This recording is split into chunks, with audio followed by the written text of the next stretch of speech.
Dua pasukan menang bergaya, dua lagi pasukan kalah di tempat sendiri. Dan mungkin finalis yang sama akan berulang pada musim yang lepas. Assalamualaikum guys. Ini skor akhir kedua Piala FA dah melabuh tiraiah. Kita dah tahu semi finalis 4 pasukan di antara JDT dengan Kuching City, Selangor lawan Sabah. Untuk JDT menang di kedua game home dan away, tak ada masalah untuk pergi ke semi final. Tapi untuk Kuching City agak perit, menang besar di gelanggang lawan tetapi tewas di gelanggang sendiri. Apapun layak ke semi final untuk bertemu dengan juara bertahan JDT.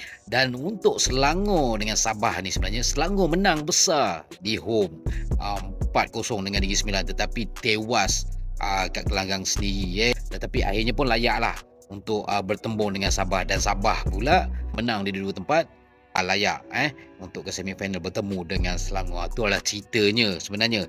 Tapi yang utama, korang tengok video ni, korang lock date semi final 1 pada 8 dan juga 9 November, dan semi final 2 29 dan juga 30 November, dan final akan berlaku kalau tanpa apa perubahan akan berlaku pada 14 Disember 2025. So daripada 4 pasukan ni sebenarnya calon untuk final tu dah boleh nampak. Tapi ini bola sepak, ada 180 minit lagi yang diorang akan bertarung merentap.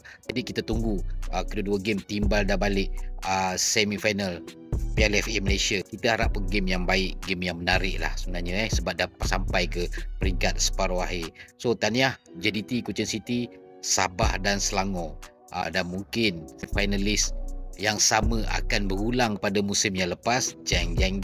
Tapi apapun, kita tunggu bulan November nanti aksi separuh akhir 2025-2026 guys.